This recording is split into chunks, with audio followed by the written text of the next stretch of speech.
Bem-vindos a mais um episódio do nosso podcast O Horror no Ar.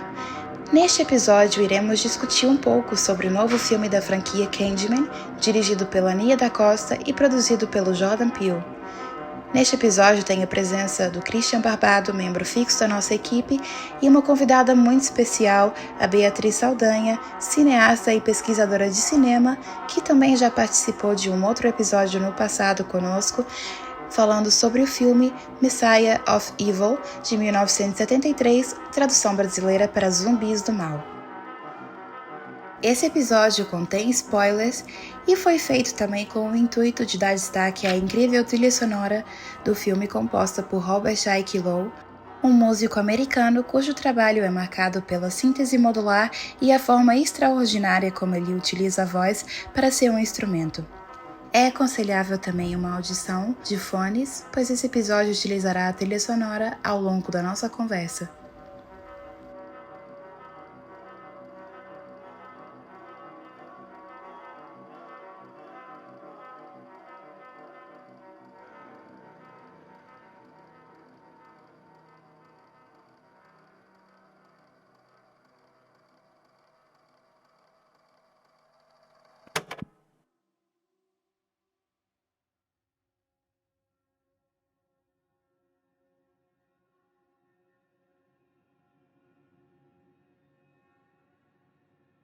Para falar do Candyman inicialmente, eu acho que não tem como a gente não começar falando da Nia e da impressão pessoal que ela colocou nesse filme, porque eu acho que todo o filme em si acaba por ser um grande manifesto enquanto pessoa negra, enquanto artista, enquanto mulher, enquanto tudo isso, não é? Porque a gente sente que existe um cuidado no filme, não só em conjugar tudo aquilo que o Candyman em si já representa, como conjugar as nossas próprias histórias e a própria forma como a nossa sociedade hoje em dia lida com todas as questões que o filme vai abordando. A sinopse do filme, basicamente, é sobre um artista que, ao fazer uma pesquisa para o seu novo projeto, acaba por se encontrar com a lenda do Candyman. E eu achei isso bastante interessante, porque pouco se discute, assim, muito se fala sobre o artista, mas pouco se discute sobre o processo artístico do artista em si. E eu acho que o filme acaba por ser bastante interessante na gente parar para refletir sobre tudo que uma obra pode representar para alguém e toda a pesquisa que tem por trás de um filme, porque um filme não é só o produto final dele. E eu acho que hoje em dia a gente esquece muito sobre isso, não só um filme, eu acho que tudo em geral, tudo tem um processo muito específico e um processo muito pessoal para chegar no produto final. E hoje em dia, como não sei se é porque a gente tem o imediatismo de tudo, a gente acaba por não pensar muito bem nesses processos. E eu acho legal esse filme chamar a atenção para isso. Como a gente discutiu antes de começar a gravar, inclusive, esse filme acaba por ser também muito sobre como o próprio artista negro se relaciona com uma indústria que acaba por rejeitar ele enquanto pessoa, mas aceita a sua arte. Então, eu acho bastante interessante esses pontos todos englobados na obra, porque acaba por ser o que eu estava falando, é impossível não falar da Nia em si enquanto pessoa, porque o filme inteiro tem muito a impressão pessoal dela. E é engraçado porque é uma diretora que é o segundo filme dela, a gente não conhece grande coisa dela, mas você sente ela presente o tempo inteiro naquele filme. E eu achei isso bastante interessante, não sei se vocês concordam comigo. Não é assim, dá pra ver muito de uma vontade de falar sobre a arte, sobre o negro na arte, é bem interessante mesmo. Tem toda uma relação ali com o produtor, né? O cara que meio que produz o Anthony, ele que expõe as obras dele, a própria namorada que trabalha ali com exposição também, e até com uma crítica, né? Tem uma crítica ali, uma crítica branca, e acho que também fala um pouco dessa relação da crítica com uma arte negra, assim, tem vários temas ali que são abordados. Acho que o pior é a relação dele lá com o cara, porque o cara ele morre muito rápido e a gente não vê essa relação sendo desenvolvida, eu acho que ficou muito raso ali. De resto, eu acho que todas essas relações artísticas que são trabalhadas, eu acho muito interessante, né? A própria coisa que a gente estava falando antes, né, de a arte do negro sendo muito valorizada, mas o artista negro não tendo esse mesmo valor. Toda essa relação é muito bem trabalhada, é muito bem elaborada, porque ela é feita muito aos poucos, assim, né? Ela vai sendo construída. Tem a frase, mas ela tá ali, você consegue enxergar aquele elemento ali, apesar da frase, né? A frase ali é só um grande fechamento, uma coroação. Não é só a frase pela frase, né? Eu achei isso muito legal, essa abordagem da questão do artista, né? Que ele é um artista que está ali estagnado na carreira e tem aquela cobrança porque a esposa dele está evoluindo, né, na carreira e ela está sustentando ele. E eu acho que isso tem também, eu acho que uma questão de gênero também, né? De como se dá essa questão de casal, assim. Mas também no filme fala que ele está há 2 anos, mais ou menos, sem produzir nada novo, sem produzir novidades, e eu sempre achei muito interessante essa questão de refletir sobre o artista, sobre a criação artística e como isso pode ser um sofrimento, né? Tipo, como pode ser angustiante você não conseguir apresentar nada novo. E eu acho muito legal como ele é atraído para essa história do Candyman, né? Porque ele está ali em busca de uma inspiração e ele vai, de certa forma, quase uma forma sobrenatural, né? Ele é atraído para aquela história porque ele, na verdade, tem, né, não sei se a gente já pode falar spoilers, mas ele tem uma relação íntima com essa história, né? Ele tem tudo a ver. E isso também, eu acho que passa por uma questão de autodescoberta, de autoconhecimento, porque, na verdade, ele não sabe muito bem sobre ele mesmo, né? Ele acredita numa história e que, na verdade, não é bem por aí. Que a mãe dele vinha contando para ele de onde era a origem dele e, na verdade, é uma realidade diferente, né? Que ele vai descobrir depois. Então, assim, essas histórias sobre a criação artística, né? E sobre também histórias de autodescobrimento sempre me interessaram muito. E eu acho que ela conseguiu colocar, além desses tópicos que já são por si bem interessantes, ela conseguiu colocar ainda mais essa questão do racismo, inserir, assim, fazer uma mescla muito interessante, muito, que eu acho, assim, super bacana, ficou super legal no final. Que a própria, como você falou, a própria relação deles ali tem muito que se diga, não só a nível de gênero, mas a próprio nível racial também. Daquela questão da mulher negra forte que aguenta tudo e que não tem tempo de lidar com seus próprios traumas e depois ter que estar lidando com os traumas de outra pessoa e ter que ser aquele ponto de abrigo para outra pessoa. Isso também é muito interessante. Esse ponto eu acho muito interessante isso. É pesado, né? Porque ela já passou por uma situação complicada ali com o pai dela, né? E agora tem que lidar com a situação do marido, né? Enfim, do esposo dela ali, que tá passando por uma situação semelhante, né? E imagina, né? O peso de você ter que lidar com isso. Então, realmente, tem essa questão também. Ali uma sequência de traumas que ela basicamente não tem tempo de respirar e a vida dela não para. E isso acaba sendo muito representativo do que é a nossa vida em geral mesmo, enquanto mulheres. Eu acho que não é que os homens também não tenham isso, que os homens tenham tempo para descansar e tal, mas eu acho que a mulher, por norma, tem muito essa expectativa do suporte emocional e acaba que nem sempre a gente tem tempo para as nossas próprias questões. É muito mais por aí. Eu acho que é bastante interessante também algumas escolhas assim, técnicas que a Nia vai fazendo para apresentar o Candyman, por exemplo. A própria questão da representação, como a gente falou, das mortes em si, fora da tela, eu não acho que seja incômodo. Falando assim sobre a forma como o filme está construído e sobre o que o filme quer falar, eu não acho que seja muito incômodo, porque acaba que eu realmente não vejo o Candyman, e isso talvez para algumas pessoas seja negativo, mas pra mim não é. Eu não vejo o Candyman como um filme de terror convencional. Nunca vi nem o primeiro e não consigo olhar pra esse também como um filme de terror convencional. Então eu não espero que ele jogue sangue na minha cara, literalmente. Então eu espero que ele me traga outras coisas. E foi muito nessa expectativa que eu fui ver o filme. Então eu acho que é por isso que não foi, pra mim, um ponto de desilusão com o filme, entendeu? Porque pra mim ele entrega bem o terror naquilo que ele tem que entregar. Ele entrega cenas de tensão que são ótimas, ele entrega uma lenda que é muito boa, entendeu? Então, pra mim, ele cumpre essa função. No meu caso, incomodou um pouco. Assim, eu concordo que ele não é um filme de terror convencional e tudo mais, mas mesmo no primeiro, mas que tem poucas mortes, elas meio que acontecem em tela, assim. Elas não são muito criativas, eu também não esperava mortes mirabolantes e tudo mais, mas elas acontecem na tela, né? Nessa primeira que acontece, inclusive, é muito mais violenta e cruel que qualquer morte do primeiro filme. Mas ela acontece em tela, as outras acontecem muito fora de tela, inclusive a do final, assim, ela não acontece fora de tela exatamente, mas ela acontece muito longe, ou muito rápido, você vê muito rápido as mortes, né? E principalmente as do final eu queria ter visto muito mais e muito mais aparentes mesmo, que elas não ficassem tão distantes, ou que elas fossem mais visíveis e tudo mais. Me incomodou um pouco, mas assim, eu acho que não estraga o filme pra mim. É uma das coisas que eu não gostei, mas também eu acho que todo o resto, assim, compensa muito o filme, compensa muito esse defeito pra mim. Pra mim, assim, não incomodou nem um pouco o fato de não mostrar muito. Talvez eu quisesse ter visto também um pouco mais as do final, né? Que por questão de vingança mesmo.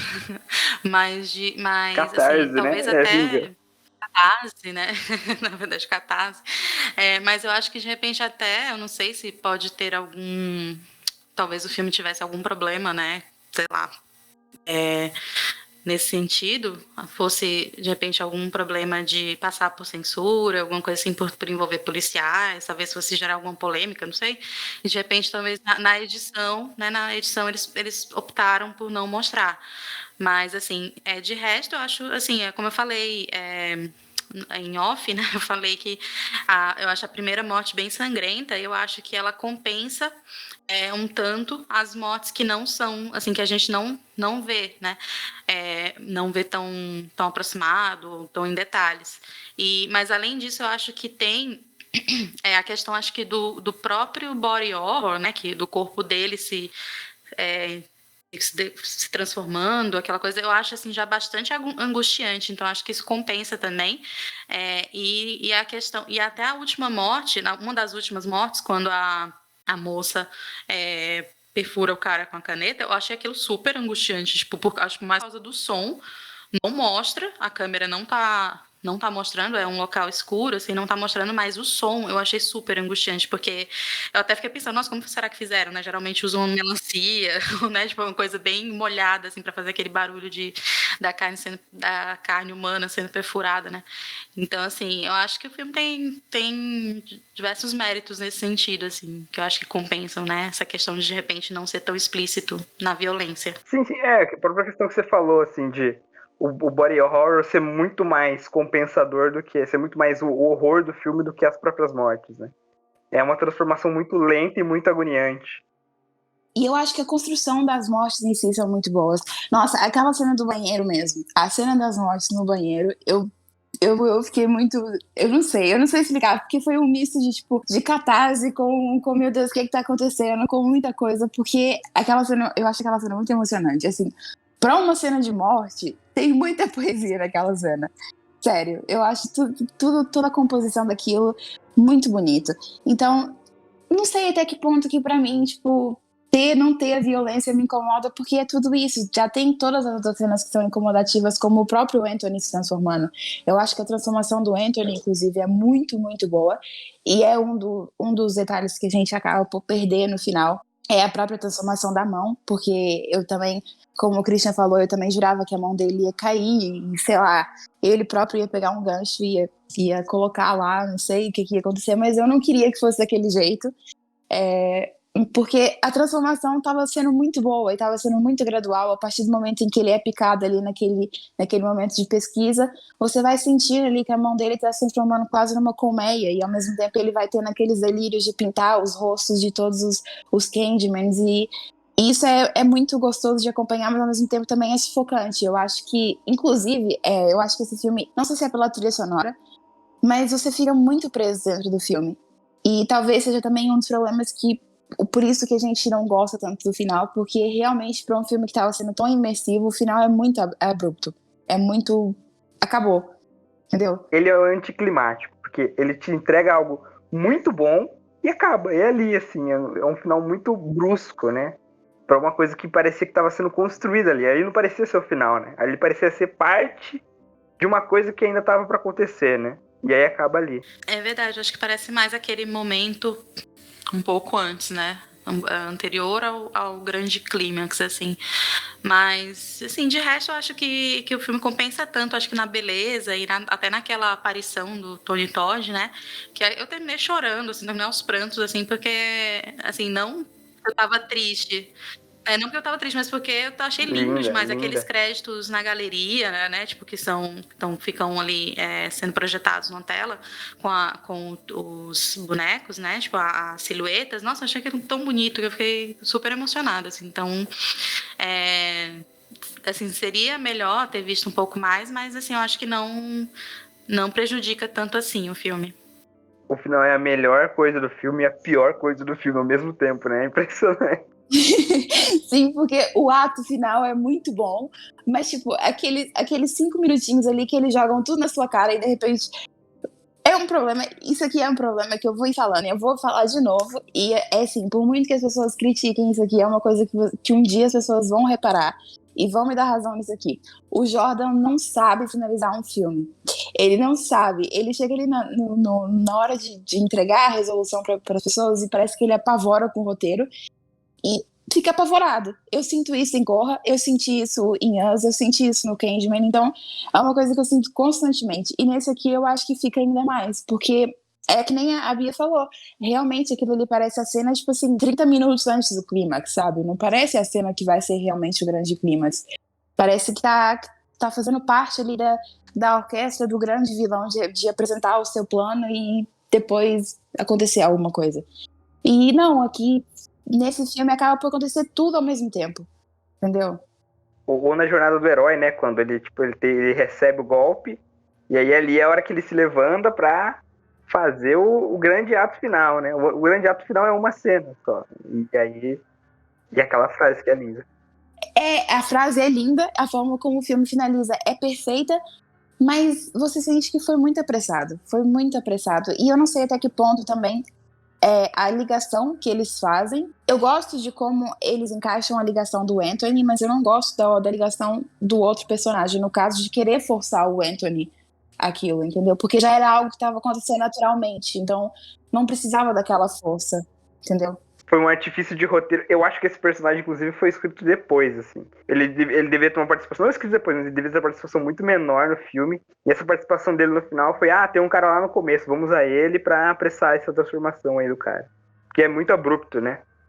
Mas eu acho assim, eu vejo ele mais como, assim, uma pessoa que, na verdade, está passando o bastão para namorada, como é o nome dela? Eu esqueci. Para a esposa do Anthony. Acho que é a Brianna. Para a Brianna, tá passando o bastão para ela, porque, na verdade, era ele que conta a história, né? Então, ele é a pessoa que tem ali o conhecimento dessa história, e essa história precisa ser recontada. Ela precisa ser mantida viva, né? Ela precisa ter aquilo para poder continuar contando essa história para que o Candyman continue existindo, porque na verdade é como vocês falaram, ele é meio assim, retratado como um herói, como tipo quase uma vingança simbólica, vamos dizer assim, tipo, né, da violência sofrida das pessoas que sofrem violência policial. Então, assim, ela precisa ser mantida viva, mas não esqueça, né? Tanto que ele termina com a frase de continue, sei lá, espalhe a palavra, sei lá. Conte a ele. Continue contando isso. Então, ela que vai assumir, eu acho que é muito mais nesse sentido, assim, de os personagens estão conectados, né? Esses dois personagens. E ela testemunhou tudo para poder, enfim, continuar espalhando. E também eu acho que isso é quase um gancho, né, para um próximo filme. Um gancho, né, já que a gente está falando de Candyman. Um gancho para um segundo filme, né, vamos dizer assim. Porque realmente, para mim, pede uma continuação. Aquele final ali, acho que... Enfim, acho que né? Ainda mais dirigido por ela, eu acho que seria bem legal ver uma continuação. Eu acho que vai ser outra pessoa. Eu acho que ela vai estar envolvida, mas vai ser outra pessoa. Eu acho que realmente esse final até tem esse problema justamente por querer uma continuação. É porque o Jordan Peele, ele quer ser o cara das franquias sobre problemas sociais aí. Porque o Us vai virar franquia, aí ele já teve Candyman aí, ele quer ter todas. Ele vai criar. O Nope, você pode ter certeza que vai ter um final aberto pra ter continuação. Não, mas assim, eu falo brincando, mas por um lado é muito bom o que ele tá fazendo, porque querendo ou não, ele tá fazendo uma rede de apoio para artistas negros. Mas ele podia deixar as pessoas fazerem o trabalho delas sozinhas. Porque eu acho que se esse final tivesse sido escrito só pela Nia, talvez ele não tivesse sido tão apressado. Porque talvez não teria essa demanda tão grande pra deixar tão em aberto, sabe? Não sei. Talvez teria sido diferente. Mas você acha assim, que tem a ver, que esse final assim apressado tem a ver com ele porque os outros filmes dele são assim, é isso? E também pela necessidade dele querer criar uma franquia, realmente. De querer uma continuação, sabe? Certo. Acho que é assim, um pouco dos dois. Acho que é uma falha técnica que ele já tem naturalmente e que aqui acaba por ser acentuada porque ele também tem que garantir um segundo filme, sabe? Mas eu acho que, independente, se o final do Candyman tivesse, qualquer final que tivesse ali, dava pra pegar no Candyman de novo, sabe? Porque o problema não tá no final, o problema tá justamente em como ele caminha pro final. Pra mim, assim. Assim, eu acho que, eu não sei, eu não acho, assim, ao meu ver, assim, eu não vejo esse problema nos filmes dele. Talvez não Corra um pouco, mas no Nós eu não vejo um filme, eu acho maravilhoso, eu acho praticamente perfeito, assim. Eu não vejo esses problemas, mas, assim, tipo, eu acho que ele não é o único produtor, né? E eu não sei se ele, assim, provavelmente, né? Tipo, é um cara, enfim, com poder ali. Então, provavelmente ele teve bastante... Deu alguns seus pitacos ali, né? Mas também... acho que envolve outras pessoas, né? Não, sim, claro, sim, eu sei. Mas falando assim, envolvem outras pessoas também, né? Tipo, de repente, até editor mesmo e outros produtores, né? Porque eu acho que ele não é o único produtor que eu saiba. Mas realmente eu não tinha parado pra pensar que essa é uma característica dos filmes dele, de repente acelerar os finais e tal. Nunca tinha me dado conta disso. É uma implicância que eu tenho com ele. Tipo, eu não acho que. Não é que eu acho que os filmes dele fiquem ruins por isso, sabe? Mas pra mim, meio que assim, se um filme ruim tiver um final muito bom, eu acho que esse filme consegue se engrandecer. Mas se um filme muito bom tiver um final que pra mim seja um pouco fraco, pra mim esse filme acaba por se enfraquecer muito, sabe? Porque é a última impressão que você fica do filme, sabe? Por exemplo, em Corra, eu acho muito mal resolvida a questão do transplante cerebral, por assim dizer. Então, isso aí me deixou. Me pegou muito, porque muito que eu ame o filme, tem essa resolução que sempre que eu vou ver me incomoda, porque eu sempre fico, porra, Jordan, podia ser outra coisa, podia ser qualquer outra coisa. Mas isso aqui não consegue encaixar na minha cabeça, sabe? Não é tanto a lógica, é muito mais a metáfora que ele tá criando ali. Mas eu gosto disso, mas eu não gosto, tipo, da resolução de, tipo, é só pros velhinhos viverem mais tempo, sabe? É disso que eu não gosto. Não é isso. Até porque o cego lá não é pra isso que ele quer. Ele quer ter os olhos do cara lá. E é justamente uma crítica que eu acho que pode relacionar com a do Candyman, inclusive, né? O cara quer ali a arte, mas não quer o artista, né? E tem muito aquela questão do corpo negro em si também. Isso, eu achei muito parecido. Inclusive, eles falam isso no filme. Então é bem menos essa relação de, o velhinho quer viver. É porque tem um pouco disso naquela cena na hora que estão meio que avaliando ele. Então o velhinho, a mulher começa a apertar os músculos dele, assim. Mas é o interesse de que cada pessoa ali, branca, tem no corpo dele. Mas em alguma relação, cada um tem ali meio que mais alguma coisa, né? Eu sei, mas não sei. eu vou sempre ter essa tristezazinha com o Corra, sério. Eu não gosto tanto do Corra, eu gosto mais do Nós, eu acho maravilhoso, nossa. Eu tenho problema com Nós também, mas eu também gosto muito do Nós. Eu gosto muito dos dois, assim, eu acho que os dois são muito filmados, mas eu gosto mais do Corra. Eu acho que a gente não tem como não lembrar desses filmes como filmaço por causa das atuações, sobretudo, assim, porque o Corra a gente tem uma atuação maravilhosa. Depois no Nós também tem a Lupita, que tá perfeita. Nossa, a atuação dela é maravilhosa. Nossa, ela é icônica. Nossa, é muito Inclusive, eu tô boa. louca pra comprar o Funko dela. Nossa, ela é perfeita, ela é perfeita. Assim, aliás, e o Kingsman também tem atuações muito boas. Isso é um. Aliás, a Nia, ela foi buscar atores que trabalhavam diretamente com o Jordan. E eu acho isso legal também, porque para além de ser aquela questão da rede de apoio de artistas negros que eles vão acabando por criar, eles vão trabalhar com pessoas competentes que provavelmente não teriam espaço na indústria. E isso é triste pensar por aí, mas você acaba por ter sempre atuações incríveis. Por exemplo, eu acho que no Candyman, uma das melhores coisas que a gente tem é a dinâmica entre a Brianna e o Anthony. Eles são tão naturais naquilo que eles estão fazendo que você acredita que é um casal real que você está assistindo. É muito bom aquilo. O Anthony, que tem um nome que eu não vou falar, não vou me arriscar a pronunciar, que é um nome bizarro aí de onde eu aprendo. Cara, ele é muito bom ator. E ele só tinha feito papel pequeno até então, né? Ele fez aquele, o Sete de Chicago, uma participação pequena, né? Que ele sai no meio do filme, inclusive. Tinha outro filme que eu vi recentemente, que eu não lembro também, mas era uma participação pequena. E aí o cara tem essa oportunidade num filme justamente, como se fosse assim, né, desse grupo de apoio que o Jordan Peele tá criando. E, pô, é um destaque, assim, uma baita de uma atuação. Se o Oscar levasse em consideração filme de terror, podia ter certeza que esse cara talvez tivesse indicado. Eu acho que vem daí também a importância, né, de você dar oportunidade para realizadores e realizadoras negros, né, que obviamente, assim, tipo, tem uma chance muito maior dessas pessoas serem escaladas para elenco e, enfim, como você falou, criar uma rede ali, né, enfim, de artistas e tal.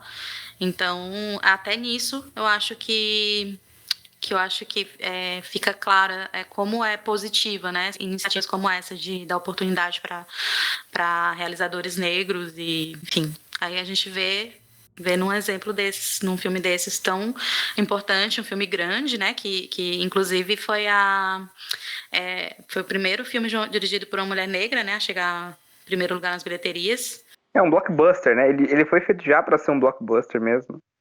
Talvez não no orçamento, mas ele foi feito para ser um grande sucesso, já foi pensado nisso, né? E, assim, tá acontecendo um movimento aí, porque o próprio diretor do Pantera Negra, que é o Ryan Coogler, ele produziu lá aquele Judas e o Messias Negro, né? Foi dirigido por outro diretor que só tinha feito curtas até então. Eu acho interessante como isso acaba por se materializar na própria mensagem do Candyman em si. Sim.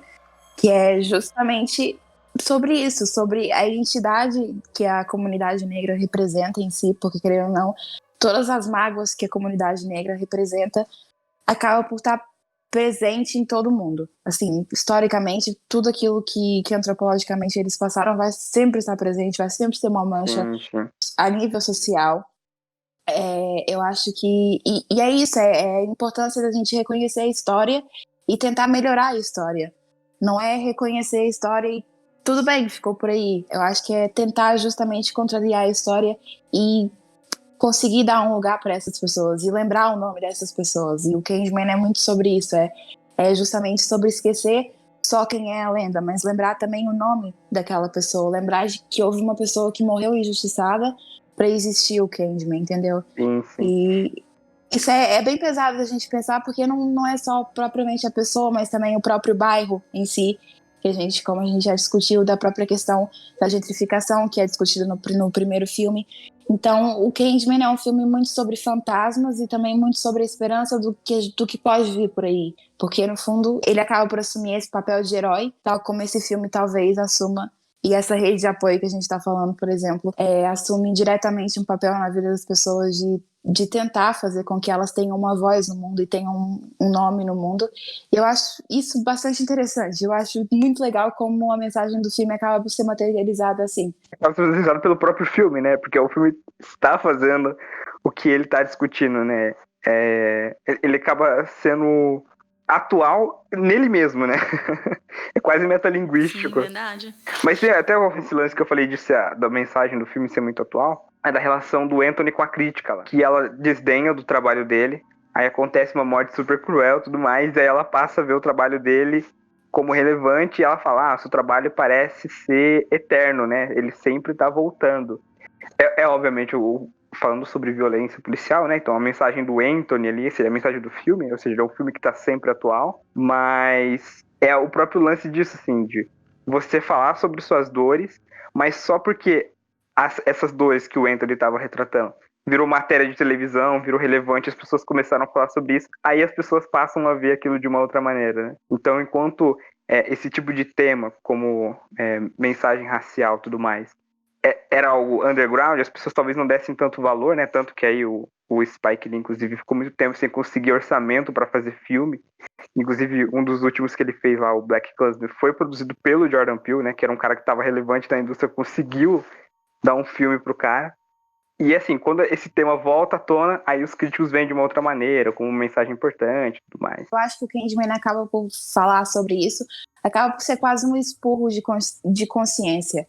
Não é uma questão de vamos quebrar o ciclo e vamos realmente fazer alguma coisa para essas pessoas. Não, é tipo, vou dar o meu biscoitinho aqui, que é para meio que aliviar a minha consciência. Que no fundo é um pouco o que essa crítica faz ali com o Anthony. E é por isso que ela acaba sendo meio que punida pelo Candyman, porque não existe uma razão assim, material por ela ser punida por ele, entendeu?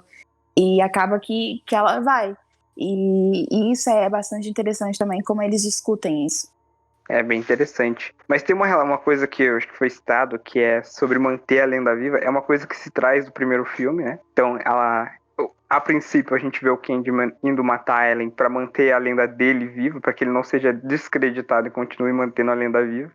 E outra coisa que foi pega do segundo filme é o que você falou, assim, de dar nome às pessoas, né?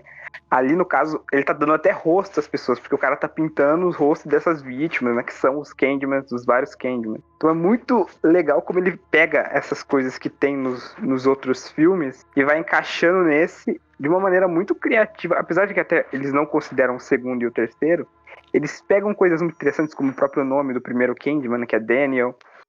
A morte dele, que é mais elaborada no segundo filme, né? Até alguma coisa do terceiro, eu não lembro exatamente o que.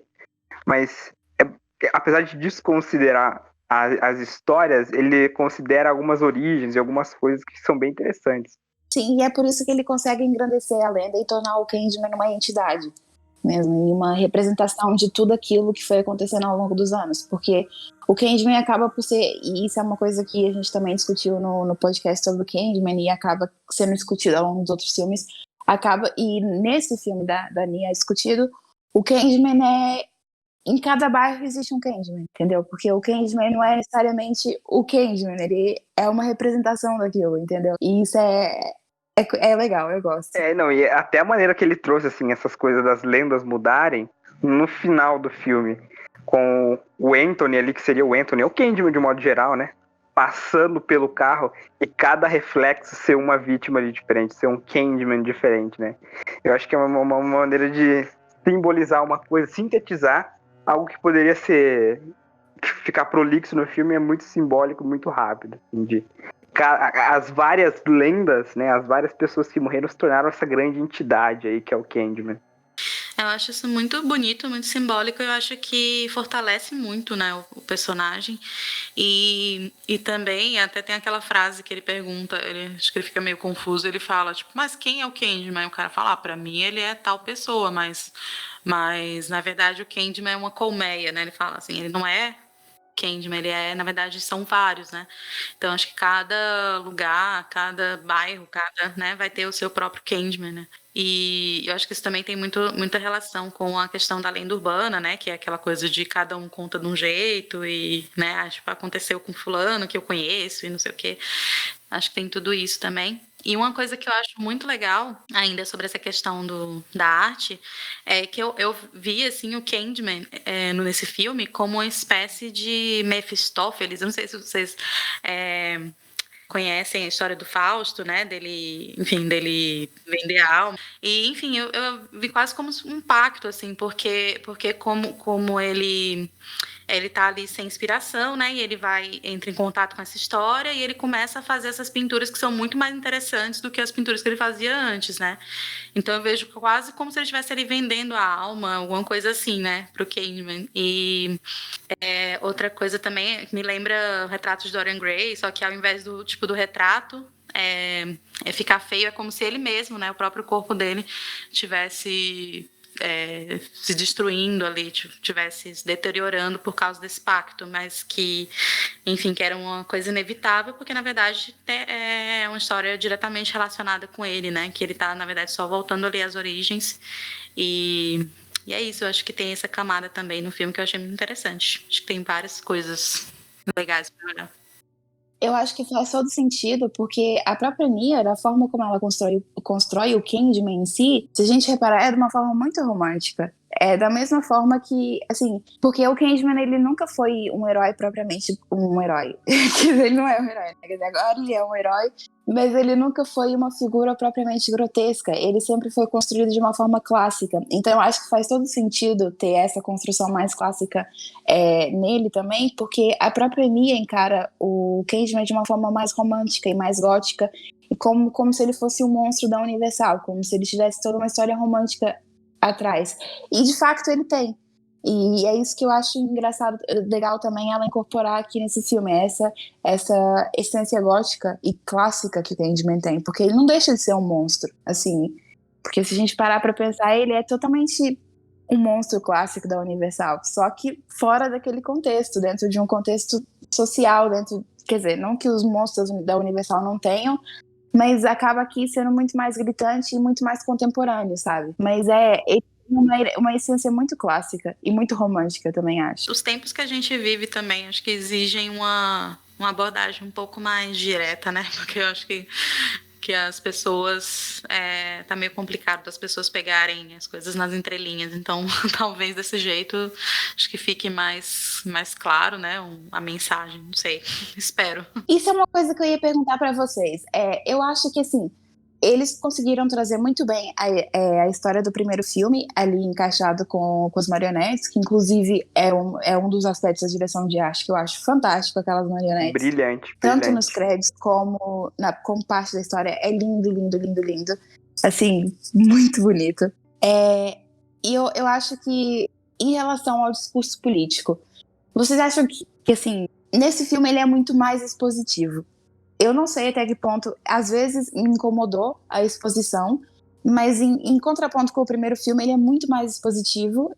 Ao mesmo tempo, ele fala muito mais sobre tudo de uma forma mais ampla, mas também muito mais direta. E eu sei que o público americano não lidou muito bem com isso. Eu, propriamente, também não lidei muito bem com isso em alguns momentos. Eu não sei como que vocês lidaram com o discurso político nesse filme, assim, de forma tão direta e assim, da sua cara. Assim, ao meu ver, não incomodou. Eu acho que, como eu falei, eu acho que, sei lá, acho que hoje essa abordagem, eu acho que ela é bem-vinda. Não sei, de repente, talvez como eu falei, pelos tempos que a gente está vivendo, né? Tipo, acho que as discussões estão bastante inflamadas e, enfim, eu acho que eu não vejo problema no fato dela ter sido um pouco mais direta, talvez até um pouco didática. Ao meu ver, não interfere no filme, assim, não interfere não vejo problema algum. Acho que são discursos, são diálogos meio curtos, então, assim, ao meu ver, não foi um problema, mas realmente eu vi pessoas achando ruim, falando, ficou muito óbvio, ficou muito, faltou desenhar, enfim, então, mas ao meu ver, não prejudicou o filme em momento algum. Eu também não acho que prejudica o filme, não. Eu acho que, inclusive, eu acho que eu tenho problemas, assim, com o fato do filme ser um pouco repetitivo, só no seu discurso, e não elaborar muito. Eu sinto que, às vezes, ele quer falar muita coisa e ele não sabe como que ele vai desenvolver isso, sabe? Como a própria questão da gentrificação. Tem ali sempre um discurso à volta da gentrificação, mas eu sinto que no primeiro filme eles te mostram muito mais o impacto da gentrificação do que propriamente os diálogos desse Candyman atual. Sim. É verdade, eu acho que lá no primeiro filme fica muito mais visual, né, essa questão, fica muito, assim, acho que o próprio locação, né, onde filmaram, eu acho que isso fica mais evidente, eu acho, muito menos de fato, nos diálogos e muito mais de forma mais visual. Eu acho que é porque também não era o tema desse filme, eu acho que eles colocaram meio por obrigação. É muito mal elaborado essa questão da gentrificação, e eu acho que não precisava nem ter, assim, porque é um outro filme, podia abordar outros temas mesmo. E eu acho que se não tivesse essa abordagem, eu acho que não sentiria falta. E eu acho que teria até mais tempo para elaborar os outros temas que o filme traz, assim. É verdade, nesse sentido eu acho que ficaria mais legal, de repente, se eles tivessem se focado muito mais nessa questão, nessas outras questões, inclusive da arte, né, do artista negro e diversas outras questões que ele já traz. E acho que também talvez seja até um problema dessa questão do filme ser mais curto do que poderia ser, né? Que eu acho que, de repente, acho que a duração dele é muito pouca, talvez, para tantas questões, né, serem abordadas de repente. Nesse sentido, eu concordo com vocês. Mas, assim, tirando, acho que da gentrificação, o resto eu acho, mas se fica um pouco repetitivo às vezes, eu acho bem elaborado até. Os outros temas, principalmente esse da arte, eu acho que é o mais incisivo, onde ele traz mais profundidade. Assim. Os outros ficam um pouco mais para escanteio, mas eu acho que também não precisavam ser aprofundados, e esse da gentrificação, para mim, não precisava nem ter, eu acho que eu não sentiria falta. Eu acho que a gentrificação, ela fica, assim, eu gosto quando eles mostram. Eu gosto quando eles mostram, quando o Anthony tá andando pela cidade fotografando. Tudo isso fala muito mais do que qualquer diálogo do filme, sabe? E isso talvez seja um ponto de um pouco incômodo pra mim. Talvez, porque... Não sei, eu acho que não precisava ter abordado de uma forma tão expositiva, né? É só isso mesmo, né? Até porque esse filme é muito visual. A própria relação que a gente tem, que esse filme tem com a arte, ele mostra muitas das vezes. Você vê o Anthony pintando, né, para fazer a crítica social do final, inclusive. Exato. Toda essa construção, você vê o Anthony pintando e ele não fala sobre o que ele tá pintando, você já sabe, né? É bem mais visual no filme, e aí tem essa questão da gentrificação, que ela é muito falada, né? Muito diálogo, muita frase de efeito, que é um pouco vazio até, porque o filme acaba não elaborando tanto. Exatamente, é isso que eu sinto, que ele elabora tantas outras coisas, e isso fica só ali meio que boiando, porque tem que falar sobre isso, porque, querendo ou não, eles vão filmar naquele bairro, sabe? E tem isso no primeiro filme. Falou sobre gentrificação no primeiro filme, vamos falar nesse também. Parece um pouco isso, né?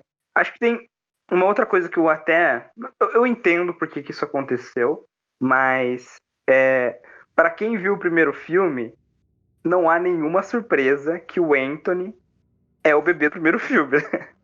Eu acho que todo esse mistério que eles tentam criar, assim, pra mim não fez nenhum sentido. Mas eu entendi depois que não atrapalha. Eu não peguei assim tão rápido. Eu também não peguei. Funcionou. Cara, pra mim falou Anthony, tá, é o bebê do primeiro filme. Eu peguei muito rápido que era o bebê do primeiro filme. Mas lá eles já falam, no primeiro eles falam o nome do bebê? Eu não lembrava. Fala. A Anne Marie fala. Nossa, ela fala. Eu não lembrava. Se eu tivesse visto o primeiro filme, talvez eu lembrasse, mas como faz algum tempo que eu vi, assim, esse detalhe do nome eu não lembrava. Então eu tinha visto fazia pouco tempo. Enganada pelo filme. Eu só reconheci na hora que eu vi a mãe mesmo. Na hora que eu vi a mãe, eu pensei, opa, essa é a atriz que fazia a mãe. Grande aparição, inclusive, hein? Foi um grande momento do filme. Eu não esperava que ela aparecesse. Porque ela tá no trailer, né? Mas eu não reconheci ela no trailer. Eu também só fui reconhecer no filme. Então. Eu vi gente falando que viu o trailer e já se tocou no trailer ali, mas eu não lembro de ter visto o trailer. Eu vi só a cena do banheiro que eles lançaram antes, assim, um pouquinho antes do filme sair, eles mostraram a cena do banheiro e eu já fiquei super empolgado. Fiquei, meu Deus, que cena maravilhosa. Pois eu não reconheci ela no trailer. Quando eu vi o filme, eu falei, nossa, ela tava no trailer. Mas é muito interessante essa ligação que eles fazem com o primeiro filme. Eu saquei muito rápido que era o bebê do primeiro filme. E aí tem todo o mistério que eu falei assim, tá bom, eu acho que é um mistério que não é pra mim, porque eu tinha visto o filme fazia pouco tempo, né, o primeiro filme. Eu tive essa trilogia fazia muito pouco tempo, inclusive. Então pra mim não fez muito sentido. Mas quando revela e você vai vendo a construção, assim, então beleza, o Candyman, ele rouba o Anthony no primeiro filme, porque ele tá querendo voltar ali com a família dele, né, que foi negada a ele, que era o filho, que é a esposa dele estava grávida, né, a Ellen, e a própria Ellen. E aí, muda um pouco a origem dele nesse filme, né? Ele vai se mantendo como uma lenda, não para apenas um par romântico e essa família que foi negada, né? Mas para que esse filho dele, posteriormente, também se torne uma lenda, e ele é o fim do ciclo, né? Enquanto todas essas pessoas precisaram passar por esse tipo de violência, o filho do Daniel, né, o filho negado do Daniel, essa reencarnação do filho negado do Daniel, que é o Anthony, seria o último que precisaria passar por isso, porque agora o Candyman, o próprio fato do pai, no primeiro filme, ser um pintor, e aí o filho também é um pintor, né? Tem muitas relações que eu acho muito inteligentes desse filme. E pior que pensando, eu antes achava meio assim, contraditório dentro da personagem do Candyman, ele meio que injustiçar o Anthony, mas meio que faz sentido ele tomar o Anthony pra ele de novo, porque já foi o que ele tentou fazer no primeiro filme, sabe? Já é meio que ele quer ter alguém que carregue o legado dele. Então, eu acho que ser o filho dele, ele ser o filho não, mas a criança que ele tentou roubar no primeiro, acaba fazendo muito sentido pra mim, depois ali aquele acaba depois até dando pra entender aquele final abrupto de vou te entregar pro Candyman de vez, entendeu? E você virou o Candyman, acabou, ponto final. E tem muita relação com essa coisa que você falou dessa origem gótica do personagem e tudo mais. Desde o primeiro filme ele já tem essa cara gótica, né? Do cara que atravessou os tempos para viver amados, que agora ele atravessa os tempos para fechar um ciclo, né? Um grande ciclo que agora se torna uma outra coisa, uma grande entidade, algo muito mais grandioso, né? Que até fala no primeiro filme, né? A Ellen, quando ela fala pro menininho que o Candyman não é real, ela fala que ele é como o Drácula e o Frankenstein, né? É uma comparação que no filme é só pra falar que ele é uma lenda, mas ela tá... É o roteirista do filme falando que ele é um vilão gótico, que ele não é um vilão de slasher silencioso como os outros, né? E a própria origem dele é muito gótico. Acho que a última coisa que eu queria falar sobre esse filme é realmente sobre a trilha sonora, que eu acho que é outro ponto muito forte deles. E é engraçado também como a própria trilha sonora se conecta com o filme na questão do processo artístico dela, porque lendo entrevistas sobre o Robert, ele falou que ele utilizou o próprio bairro como instrumento. Ele usou alguns canos, usou a voz dos próprios atores para fazer as músicas. Então, eu acho isso muito interessante também. Eu acho que esse filme é muito bem cuidado em tudo aquilo que ele faz. Todas as pessoas foram muito bem escolhidas para esse projeto. Foi realmente algo muito maior do que só um filme. E eu acho isso bastante interessante, porque o Candyman acabou por deixar de ser só um filme e ser encarado como um projeto por quase todo mundo, porque todo mundo teve esse interesse de ver o site. A própria forma como eles utilizaram histórias reais no final do filme, nos créditos, você acaba por dar uma importância maior ao filme e realmente ouve o que ele tem para te dizer. E é interessante isso, como ele passou a ser realmente um projeto maior. Não sei se vocês acham a mesma coisa. E acaba sendo uma relação muito como o que o Anthony vai fazer, né? E se o cara foi ao bairro para criar a arte dele, o cara da música vai ao bairro para criar a música do filme, né? É muito legal essa sacada que os caras tiveram, né? É uma preocupação muito cuidadosa, né? Dos artistas do filme.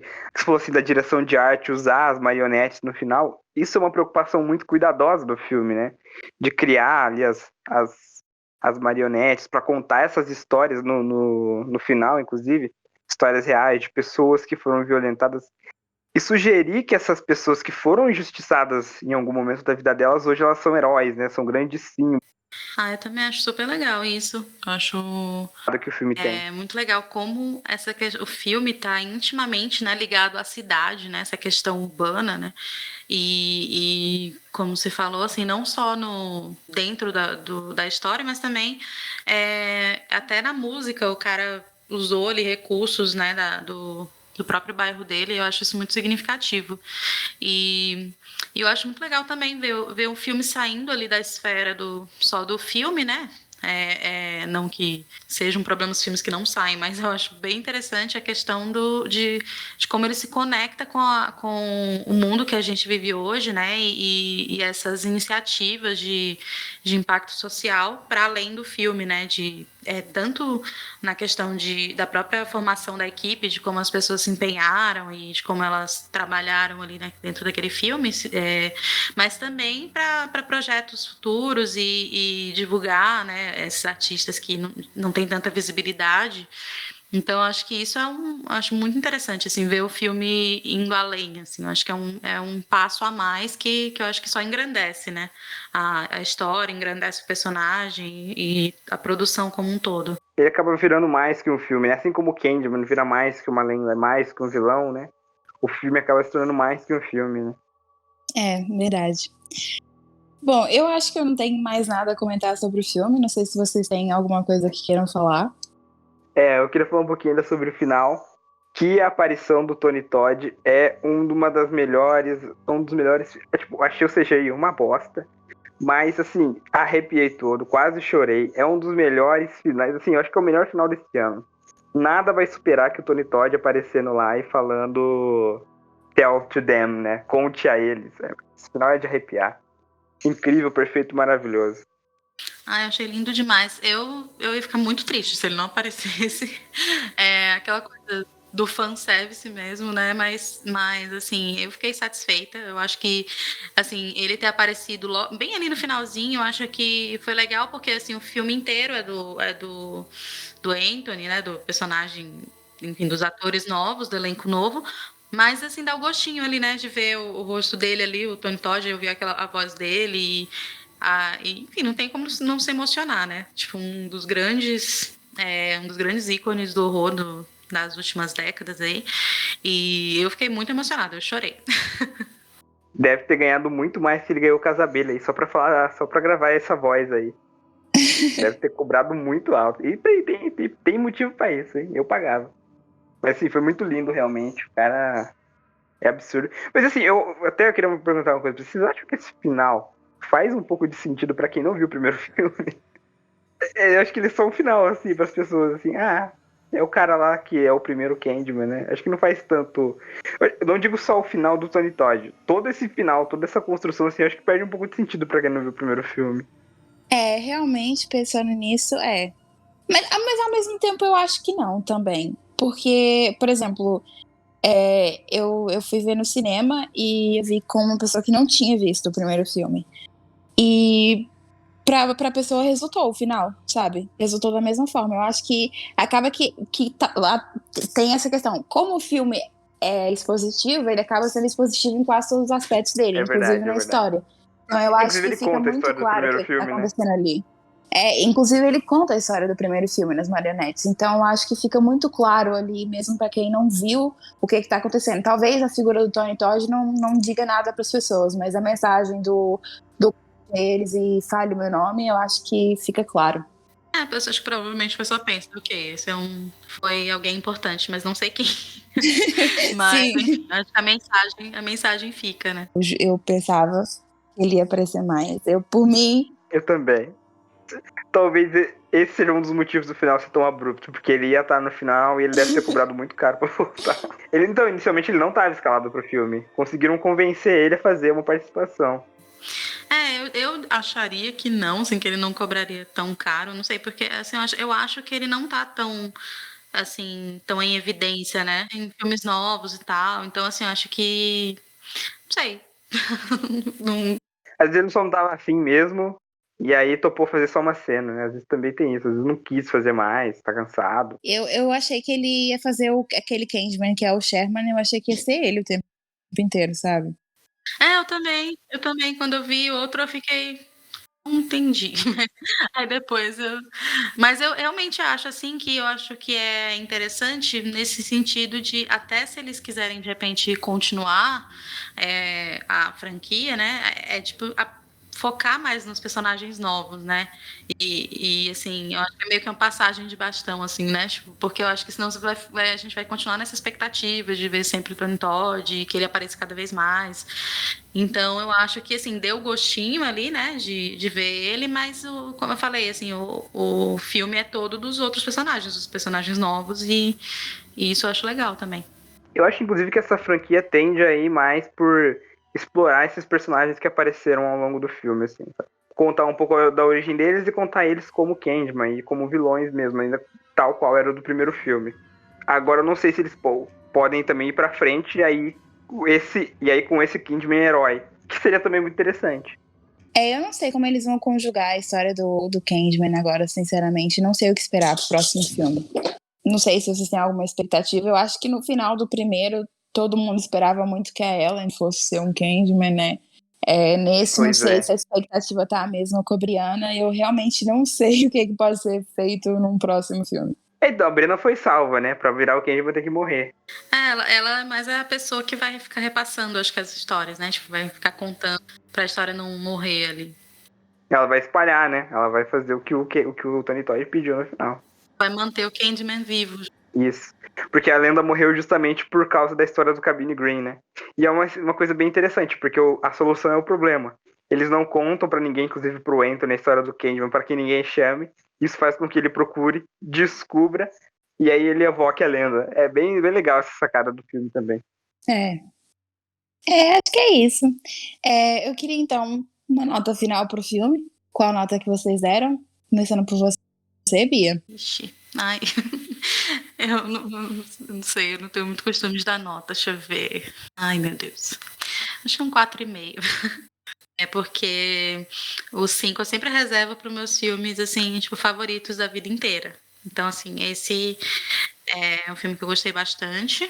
Eu acho que é um dos filmes, provavelmente, o mais interessante que eu vi até agora no ano. E eu acho que, enfim, é um filme super importante também. Acho que ele conseguiu suprir uma minha expectativa que eu tinha em relação ao filme. Acho que foi um bela refilmagem, enfim, não decepcionou. Então, acho muito bem dirigido, muito bonito. Inclusive, a primeira vez que eu vi 2 vezes. Né?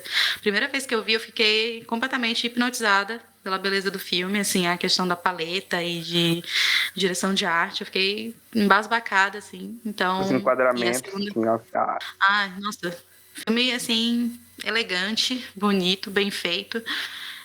Então, eu dou um 4,5. eu vou dar 4 caveirudinhos. Eu acho que 4. Eu não dou 4? mais nota quebrada porque me dá ansiedade. Eu já falei sobre isso, inclusive. Imagina, ficar com ansiedade, ficar de nota de filme, mas fazer o quê, né? Mas assim, 4 é quase 5, né? Então, eu acho que é um filme muito, muito, muito competente, muito bem dirigido.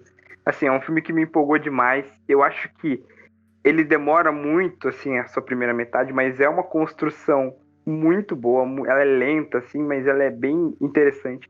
O problema, inclusive, é que o final não respeita essa construção, né?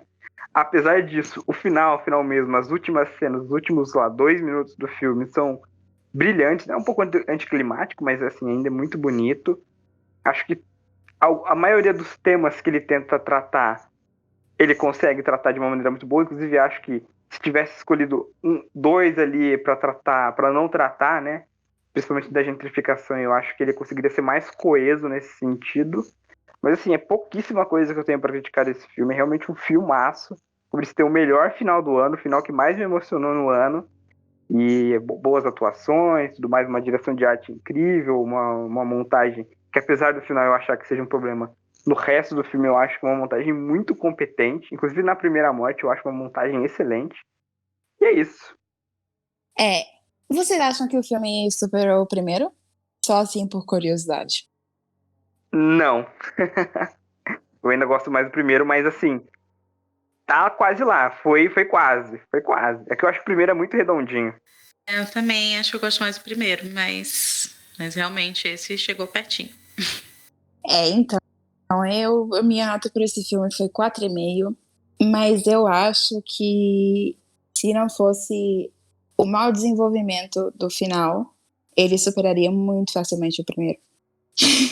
Eu fiquei completamente apaixonada por esse filme. Tudo, assim, como vocês falaram, a direção de arte, os ângulos que ela filma. Eu acho que tudo que a Nia faz nesse filme é, assim, surreal de bom. Eu acho esse filme muito bonito, acho uma obra de arte mesmo. É uma pena que ele tenha esse final, porque eu realmente acho que ele esperaria o primeiro. Vou dizer que eu não discordo, não. Ele constrói muito bem ali todo o filme para o final, que é um final muito bonito, mas o final é muito apressado. Eu acho que talvez se ele tivesse trabalhado melhor o final, não vejo absurdo nenhum em dizer que ele poderia ficar melhor que o primeiro, não. Mas é que o primeiro também ele tá num nível muito alto. Assim, então era uma coisa tão fácil superar o primeiro. Inclusive, nem fui ver com essa cabeça de ser melhor que o primeiro, né? Ou igual. Mas ainda chegou muito perto. E isso é legal, porque ele conseguiu ser um filme independente do primeiro. Isso é uma coisa que eu achei interessante também. Porque ele não precisa dessa comparação com o primeiro, realmente. Ele é um filme que, pelo contrário, ele engrandece o primeiro, sabe? Exatamente, eu acho que acabam sendo um grande filme, né? Esses dois filmes, podem ser vistos como um filme só até, porque realmente o próprio personagem do primeiro filme ele vira muito maior a partir da ótica desse segundo. Sim, é verdade, eu também acho. Eu acho que eles se complementam bem. E eu acho muito bonito como o filme é citado no filme novo, né? Que é por essas marionetes, assim. Eu acho que ficou super, super interessante. E eu tava até comentando aqui em casa como eu achei impressionante como essas marionetes parecem os atores, né? Não sei se vocês perceberam, mas tipo, assim, você olha e você sabe que é a Virginia Madsen, você sabe que é o Tony Todd. E, enfim, eu achei muito bonito aquilo, meu Deus. É só mais uma das coisas lindas do filme. Realmente tem muita coisa bonita nesse filme. É muito precioso. Filmaço. É assim, eu acho que não é um demérito esse segundo filme não ser igual ou melhor que o primeiro, porque o primeiro, como eu disse, é muito alto. Mas só dele chegar perto, assim, dá pra ver como realmente é um baita trabalho e realmente foi um grande acerto esse filme. Ele acertou muito, né? Eu concordo. Nossa, totalmente. Porque eu acho que, assim, se a gente parar pra pensar, não tem quase nenhum filme, assim, remake que chegue aos calcanhares do original. Tirando Suspiria, que eu acho melhor. Eu não falo sobre esse assunto. Brincadeira, que eu já me irritei muito no Twitter, porque as pessoas ficam falando que o no recente é melhor, né? Mas enfim, é assunto para outra conversa. Eu também discordo. Eu acho que tá muito abaixo, mas tudo bem. Também não é um demérito. Eu gosto também, mas assim, eu não acho nenhum demérito estar muito abaixo do remake, mas. Do remake, do original. Mas eu gosto do remake, mas eu acho o original muito, muito, muito melhor. Assim, é que assim, são filmes tão diferentes que acho que, na verdade, não tem muita. Eu não consigo muito comparar. Para mim é como se estivesse comparando um filme completamente diferente do outro, porque eles são totalmente diferentes, então acho que. Enfim, acho que o primeiro é muito particular. O Suspiria Remake é mais inspirado no Possession do que no Suspiria do Argento. É uma boa, nunca tinha pensado nisso. Acho que a gente vai ter que fazer um episódio sobre isso. Vai. Já A gente vai engatamos ter que uma fazer. conversa. E aí vai chamar Beatriz. Eba! Mas acho que sobre o Candyman não tenho mais nada a falar. Vocês têm algum ponto a acrescentar, gente? Não, eu fiquei bem feliz com a conversa. Acho que Esse episódio era pra ser pocket, a gente gravou acho que mais de uma hora. Mas enfim, né? Um filme desses pede, acho que uma conversa um pouco mais longa, mas acho que a gente focou nos pontos principais.